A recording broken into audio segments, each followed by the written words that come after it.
kid you not, while I was in the process of making a video, Wang just went crazy and started dropping dumb info about what's going on with the game. And like I said earlier in my first video for today, which I literally just finished editing and posting, like I said, first ones who get the content are the first ones who eat. So instead of playing a game right now and playing some games, I am now doing another video for you guys because it's about the grind. I don't know if he on lunch break and going crazy. As more stuff drops, I will try to do more videos as it happens, but we're just gonna go over all the things that he has and what's going on, and I'll drop the images on the video as we move forward. First things first, Fade's got a buff in the mid-range and a big nerf at the 3. Now, we all know NBA 2K23 that Fades were crazy in NBA 2K23, but a reason why that was crazy is because you can't really quick stop in the game and get your shot off when you're open. People are able to get back to you and contest the shot.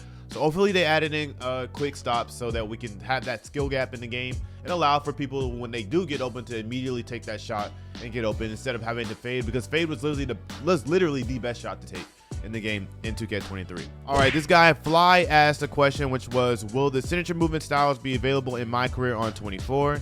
He said yes, and Pro Play has given us a ton more. I think we're up from 2K23's 37 to about 150 signature movement styles now. That's ridiculous. This guy, Can I Die By It, asked, how is drawing fouls in rec? Is there an emphasis on the skill? Can you purposely do it? Mike Rain responded and said, we spent a lot of time on this and it's way better.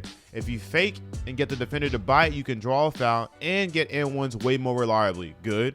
Also, if blockers jump wildly for no reason, they'll land on ball handlers and get fouled and get called for fouls. I don't know if you guys remember, I think it was like 2K13. There was a mechanic in the game where if you like pump fake and a dude jumped, you could literally jump into them and get a foul. And it really got annoying, honestly, because you could do it at any point in time.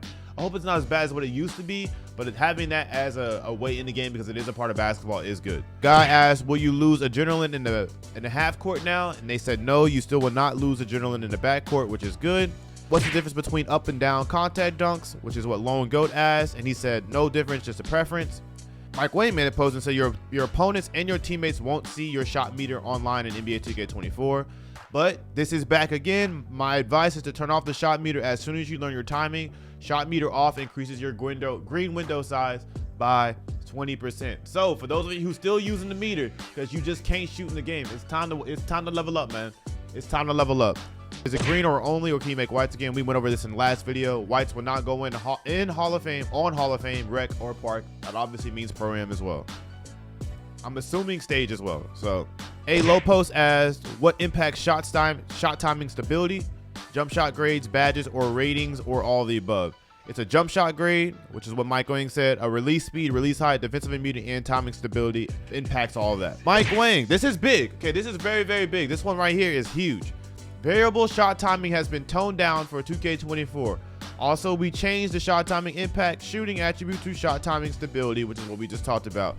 Higher stability grades will further dampen the effects of fatigue defense your shot speed. That's big because a lot of people complained about how we didn't like that the jump shot variable timing changed a lot.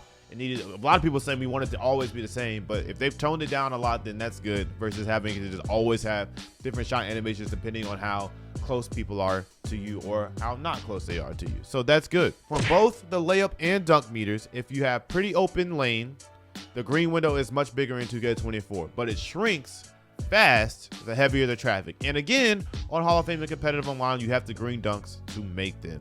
So I don't know if he's done anything else at the moment. I think that's all of them. Oh, he just dropped another one. Are green swishes back in 2K24? Not every make will be a swish because green or miss will be a swish on every shot. But there will be a lot more swishes in NBA 2K24. I'm pretty sure no one will complain about the occasional rim-in. Yeah, I could care less about that.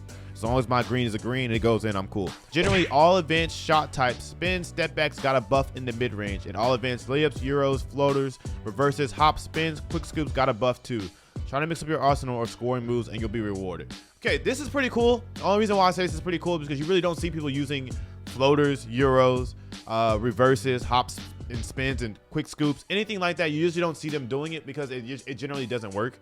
And it's just easier just to dunk and better to dunk versus doing a floater. If they're now saying that it's been buffed to where doing a floater or doing a reverse layup, which is a basketball play, is now a skill that's added to it to get the ball over a center, or to get the ball over whatever whoever is guarding you in that situation, and you can now time it. That makes layup timing more important. If there's been a buff to that, then that's even more important, because now that adds an even more of a skill gap, which is what we wanted.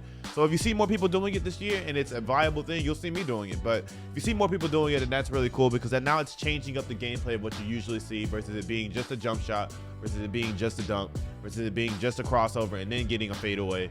If it's adding in more things to allow for you to be more creative and to use your brain more, that's what you want in a basketball game. So kudos to Mike right now. This seems to be all of it that I've read right now. If he drops anything that's more important in general, I probably won't make another video today, but we'll go over it tomorrow and talk about it. So I'm gonna go edit this video now. I'll see y'all in the next one, man. Peace.